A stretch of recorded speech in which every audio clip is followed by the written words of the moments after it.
Buenas noches, soy Nelly Lara. Bienvenidos a nuestro programa del Rastro EXI, donde hoy daremos a conocer la historia del señor Luis Alfonso García, un trabajador de la empresa Ingeolínea Limitada S.A., quien desempeñaba su cargo como reparador e instalador de torres.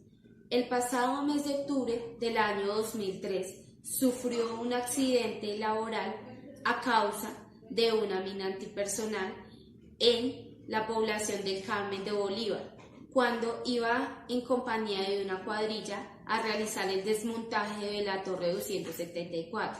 Daremos continuidad a la historia con nuestro reportero, quien se encuentra con el demandante, que en este caso es el señor Luis Alfonso García. Hola Nelly, me encuentro aquí en la casa del señor Luis Alfonso García. Él es una de las víctimas de estas minas antipersonas, quien nos va a comentar lo sucedido ese día y el por qué quiere demandar a estas empresas. Cuéntenos, señor García. Bueno, los hechos tuvieron ocurrencia el día 16 de octubre del año 2003. Eso fue en la vereda Hato Nuevo, en el municipio de Carmen de Bolívar. Y fue porque nosotros, por orden de la empresa, estábamos ejecutando el desmonte de una torre que había volado la subversión. Pues previamente, según la Armada, el Ejército, ya habían hecho una revisión de la zona y no había ningún riesgo para nosotros. Pero pues se presentó la explosión, quedamos varias personas afectadas, entre ellas yo, que pues pedí la visión, y pues mi demanda es por culpa patronal, correspondiente al artículo 16 del Código Sustantivo del Trabajo, por parte de la empresa ISA y Interconexión Eléctrica. Pues esperemos a ver si ya pues me solucionan el caso y al menos yo puedo pues no sé, pues tener una indemnización para mi familia y para poder arreglar un poco mi situación familiar. Bueno, señor García, esperamos que se solucione favorablemente este caso y muchas gracias por toda su información. Una vez conocida la versión de los hechos por el señor Luis Alfonso García, iremos a conocer las declaraciones por parte de los representantes legales, quienes en este momento son los demandados por parte. Mi nombre es Jaime Alonso Amaya Jaramillo, representante legal de Ingeolíneas y de CIA Limitada. No actuó con nombre propio, sino como representante legal de dichas empresas. El 16 de octubre de 2003 se desarrolló mientras se encontraba como trabajador Luis Alfonso en una misión de servicio con la empresa SEE Limitada, contratista de interconexiones eléctricas, reparando la Torre 274.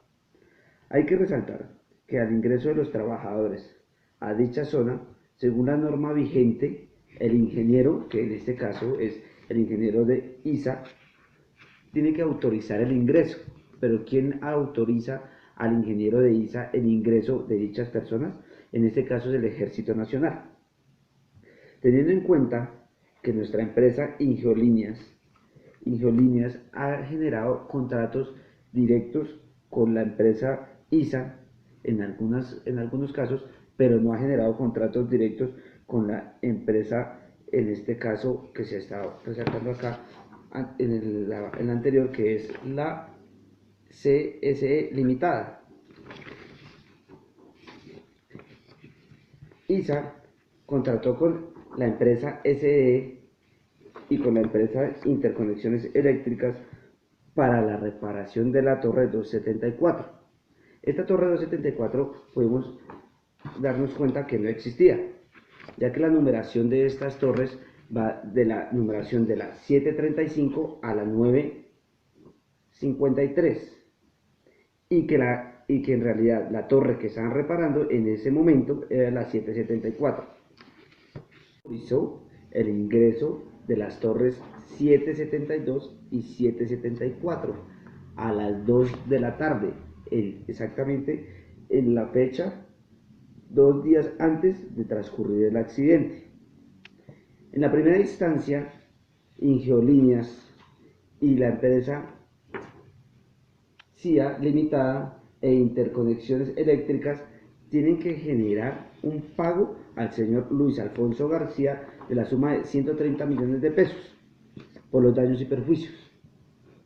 En este caso, como representante legal de dicha empresa, nosotros no podemos asumir dichos gastos o dichos pagos al señor Luis Alfonso, ya que nosotros generamos paso a paso que la empresa ISA tiene una política empresarial sobre la administración de riesgo y tiene un manual en el que consigna el proceso y operación que debe seguir en el registro del terreno y el sitio de las torres de las servidumbres afectadas por las explosiones.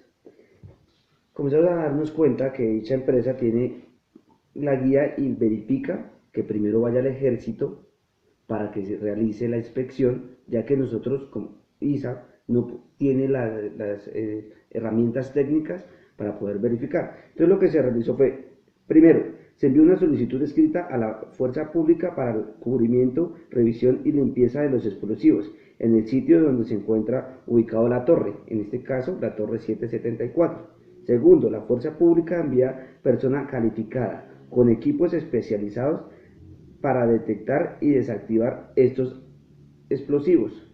Tercero, se indica que en qué momento se puede ingresar a la zona para que se pueda proporcionar la seguridad necesaria para las personas que efectúen el trabajo y la recuperación de las torres. En este caso, se realizaron todas las cosas pertinentes para que no sucediera este accidente. Y en este caso, nosotros como generamos un contrato directamente con ISA, no generamos el contrato con la otra empresa, nosotros no seríamos responsables de dicho pago al señor Luis Alfonso, que a la condemanda de Ingeolíneas y de CIA Limitada tampoco le cabe ninguna responsabilidad, debido a que el Ejército Nacional es la autoridad del Estado a quien le corresponde en forma exclusiva la detención y desactivación de las minas antipersonales y el desminado en los sectores rurales. En este caso, nosotros no seríamos los responsables de dicho suceso, ya que por esta ley 79 del 2002, nosotros no tendríamos que generar ese pago, sino lo tendría que generar, en este caso, el Estado. Hoy el juez de la Sala Penal de Descongestión en Medellín nos respondió una serie de preguntas sobre la importancia y deberes de la seguridad y salud en el trabajo en esta sentencia. Aquí les dejamos la entrevista. Saber y tener claridad de los deberes de los empleadores hacia sus trabajadores. Les informó Andrea Torres en Medellín. Sigan en estudio. Estas han sido las declaraciones del juez encargado del caso, en donde nos manifiesta y con todo sentido la importancia de la seguridad y salud en el trabajo para evitar incidentes. En mi concepto como abogado profesional considero que el tema de la seguridad y salud en el trabajo es de vital importancia en este caso. Su importancia radica en que si se hubiera realizado una gestión mucho más rígida para la seguridad del empleado a la hora de realizar los trabajos en la torre, no estaríamos pasando por este caso. El empleador estaría en plenitud de salud y la empresa estaría tranquila. Luego está el caso de la empresa donde trabaja el empleado Luis Alfonso García Díaz, que presenta la demanda. Esta empresa debe garantizar y velar por la salud de sus empleados. Por lo tanto, si ellos no son los encargados de hacer un desmine de la zona o examinarla, si deben estar al tanto de las labores que el Ejército Nacional haga en estas zonas que son importantes para ellos, así como pedir la documentación de los hallazgos, evidencias y ejecuciones en estos lugares.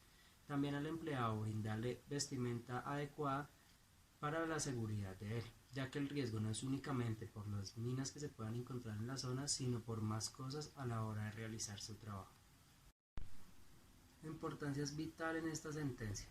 Quizás según lo que hemos visto anteriormente se hizo una breve gestión para preservar la salud y la vida del empleado, Luis Alfonso García Díaz. Aunque por otro lado debemos tener en cuenta dos partes, y estas son la empresa demandada, que es Sociedad Ingeolíneas y CIA LTDA, y al Ejército Nacional de Colombia, donde se informa y hay claridad en la sentencia de que el desminado le corresponde al Ejército Nacional de Colombia, y esto se sale un poco de control por parte del empleador, y siendo así, en este caso el cargo no prosperaría. Por otra parte, los deberes que tienen estas partes en la seguridad y salud son plenos. En el caso del Ejército Nacional de Colombia es claro que debe preparar brigadas de desminado en varias ocasiones, y aunque como ha sido claro en el tema y en la misma sentencia, no se puede tener una efectividad de un 100%, pero sí se puede llegar a alcanzar un porcentaje cercano a esto. Ellos están en la capacidad de brindar seguridad y solo a los empleados de las empresas públicas y o privadas, sino también a la comunidad en general. Bueno, Nelly, muchas gracias por la invitación. A continuación pues vamos a hacer el análisis del caso del señor Luis Alfonso García, quien realizó una demanda en contra del señor Jaime Amaya y de las compañías Ingeolínea Compañía Limitada y la empresa Interconexión Eléctrica SASP. Esto es lo que podríamos denominar en un caso de responsabilidad civil, debido a que cuando el empleado estaba realizando sus labores, en el perímetro se encontraba una mina que explotó y afectó su capacidad visual, generándole pues ya la pérdida total y pues la incapacidad permanente. ¿Qué es lo que sucede? El empleado en este caso se adhiere al artículo 216 del Código Sustantivo del Trabajo, en donde si existe culpa suficiente comprobada del empleador y en la ocurrencia del accidente de trabajo o enfermedad laboral, el empleador está obligado a indemnizarlo en una totalidad. Sin embargo, la compañía demostró con pruebas que se había activado el mecanismo de alarma junto con el ejército para corroborar que en el sitio no existiera ninguna mina. Sin embargo, pues aunque la revisión no fue efectiva, porque efectivamente sí había una mina, en la empresa se salvaguardó pues activando el manual de gestión del riesgo. Por eso es importante que dentro de las compañías exista una política y exista un procedimiento encargado hacia la administración y gestión del riesgo, ya sea basado en la ISO 31000 en el caso de todos los procesos, o en el caso específico de cada uno de los empleados, pues la OSAS 18001 o la nueva normatividad ISO 45001, para que a través de la administración del riesgo esos riesgos potenciales o inherentes no se materialicen, y así pues se puedan evitar o de alguna forma minimizar algunas acciones que puedan generar o puedan causar que se materialice ese riesgo.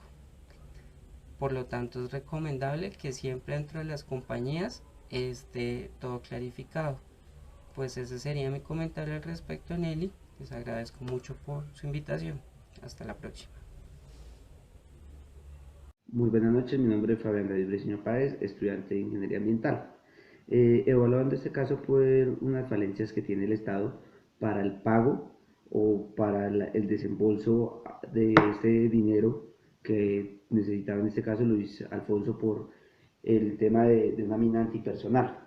¿Qué falencia pudo identificar? Que lleva 5 años, desde el 2013 hasta el 2018, generando esa controversia. No fue problema obviamente de los contratistas, porque siempre va a haber terceros que generan contratación y pues de alguna otra forma se maneja a ellos con el plan de contingencia que tenga cada uno, que en este caso es el Ejército Nacional. Pero el Ejército Nacional va y verifica, pues no puede llegar a un 100% que no haya nada, como se decía en el documento, pero ¿quién responde por ese señor? ¿El Estado?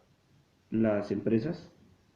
En mi concepto personal diría que debería haber una ley marco que podría generar la estructuración de la responsabilidad tanto como el Estado y las empresas para llevar a esas personas a ese dicho de trabajo de riesgo, y que de alguna otra forma, si les llega pasando algo, el dinero o el desembolso o su pensión, por así decirlo, pueda ser un poco más fácil. Porque si ha quedado mal este señor, que ha hecho en esos 5 años, que no ha recibido dinero, y no sé si haya seguido trabajando, que no dice en el documento nada, y no creo, porque dice que el 73.78% del señor quedó con incapacidad. Entonces pues esa es mi conclusión, que hay muchas falencias sobre ese tema y que en verdad en este caso yo creo que se embolataría mucho, porque si el Estado le responde sería un montón de tiempo, y tampoco las empresas le van a responder, porque quien hizo el juzgamiento fue el Ejército Nacional.